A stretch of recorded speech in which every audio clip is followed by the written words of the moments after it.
manusia yang cerdas.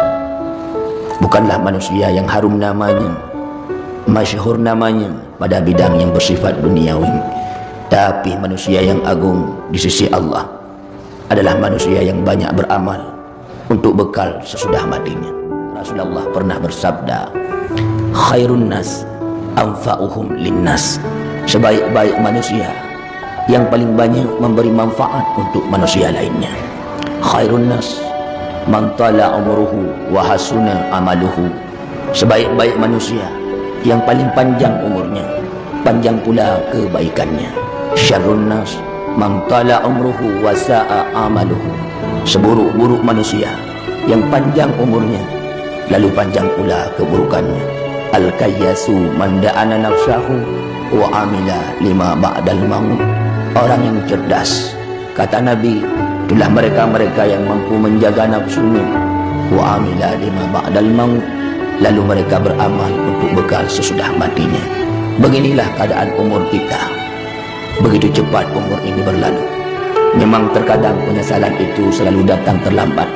Terkadang ia datang hadir di awal waktu, terkadang ia datang di saat kita lemah, tua tak berdaya. Talabul ilmi faridatun ala kulli muslim wal muslimatin. Di atas mana manusia yang merasa dia beriman, lakikah dia, perempuankah dia, maka kewajiban untuk menambah ilmu itu perlu. Beramal sebanyak-banyaknya. Jangan pernah merasa sedih selama masa umur masih diberi oleh Allah. Maka mari pupuklah kebaikan sebanyak-banyaknya. Bukankah dalam Al-Quran surat An-Najm Allah berfirman, ada 3 hal kata ulama yang manusia itu tidak mampu merangkul kembali. Pertama, itulah kesempatan. Kesempatan yang telah berlalu biasanya tidak akan pernah datang untuk kedua kali. Yang kedua, yang tidak akan mampu mereka rangkul adalah waktu. Seakan-akan baru kemarin kita melewati masa muda kita. Duduk kita pada subuh pada hari ini seakan-akan hanya duduk sementara, padahal duduknya inilah kita untuk berfikir sejauh mana sudah waktu kita buang sia-sia. Yang ketiga, yang tidak mampu dirangkul oleh umat Muhammad, itulah kata-kata. Setiap kata-kata yang keluar daripada mulut ini itu tidak akan bisa untuk dirangkul kembali. Semua ini adalah pemberian Allah.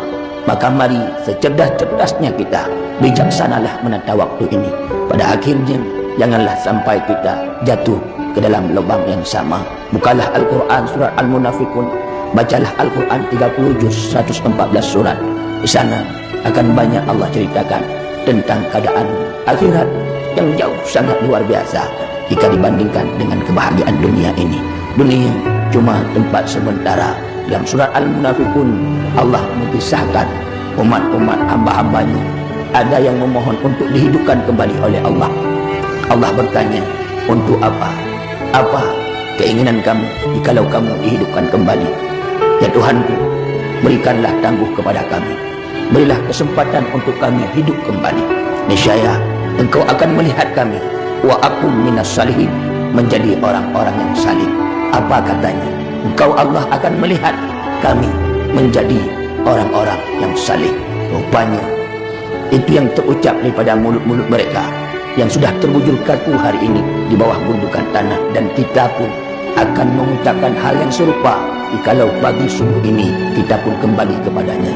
Dalam surah Al-An'am Allah membantah apabila manusia itu meminta untuk dihidupkan kembali hanya untuk menjadi orang-orang yang saleh.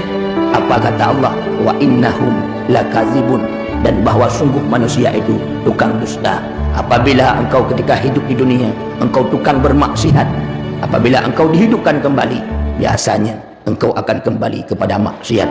Apabila engkau dihidupkan kembali untuk menjadi orang baik, dulunya kau baik, niscaya engkau akan menjadi orang yang baik. Rupanya tempat berfikir untuk akhirat kita, inilah dunia kita. Modal kita cukup, inilah dunia kita. Dunia hanya sementara.